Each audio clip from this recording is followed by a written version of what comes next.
त्रयोदशी व्रत अगर शनिवार के दिन हो तो इसे शनि प्रदोष व्रत कहा जाता है।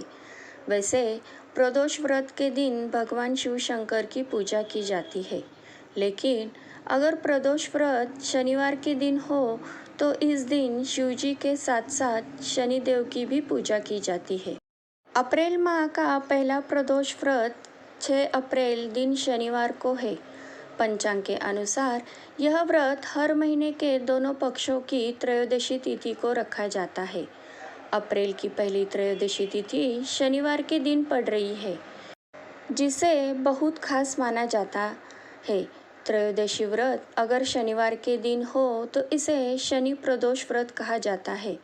वैसे प्रदोष व्रत के दिन भगवान शिव शंकर की ही पूजा की जाती है, लेकिन अगर प्रदोष व्रत शनिवार के दिन होता है तो इस दिन शिव जी के साथ साथ शनिदेव की भी पूजा की जाती है।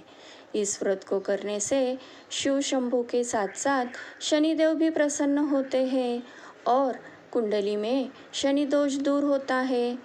ऐसे में चलिए जानते हैं शनि प्रदोष व्रत की पूजा का शुभ मुहूर्त महत्व। इस बार चैत्र माह के कृष्ण पक्ष की त्रयोदशी तिथि की शुरुआत 6 अप्रैल को सुबह 10:19 से होगी। इसका समापन 7 अप्रैल को सुबह 6:53 पर होगा।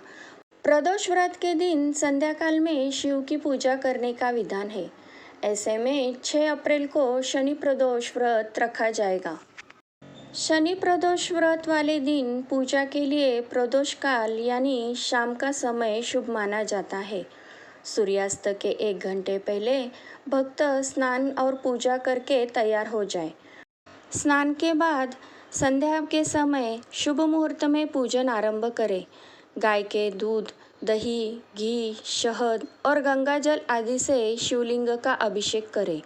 फिर शिवलिंग पर श्वेत चंदन लगाकर बेलपत्र, मदार, पुष्प, भांग आदि अर्पित करें। फिर विधि पूर्वक पूजन और आरती करें। शनि प्रदोष व्रत करने से भगवान शिव के साथ साथ शनि महाराज भी प्रसन्न होते हैं। शनि प्रदोष व्रत करने से मनुष्य को लंबी आयु के साथ साथ सुख समृद्धि की भी प्राप्ति होती है।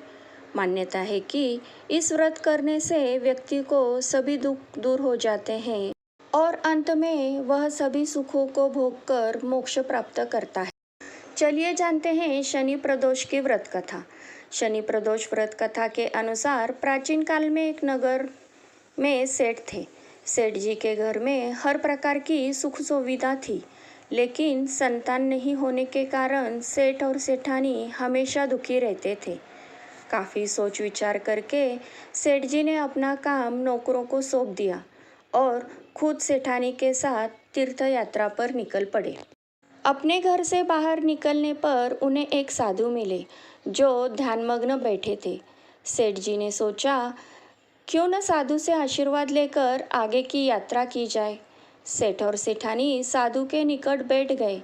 साधु ने जब आंखें खोली तो उन्हें ज्ञात हुआ कि सेठ और सेठानी काफ़ी समय से आशीर्वाद की प्रतीक्षा में बैठे हैं। साधु ने सेठ और सेठानी से कहा कि तुम्हारा दुख मैं जानता हूँ, तुम शनि प्रदोष व्रत करो, तुम्हें संतान सुख प्राप्त होगा। साधु ने सेठ सेठानी को प्रदोष व्रत की विधि भी बताई और शंकर भगवान की निम्र वंदना बताई।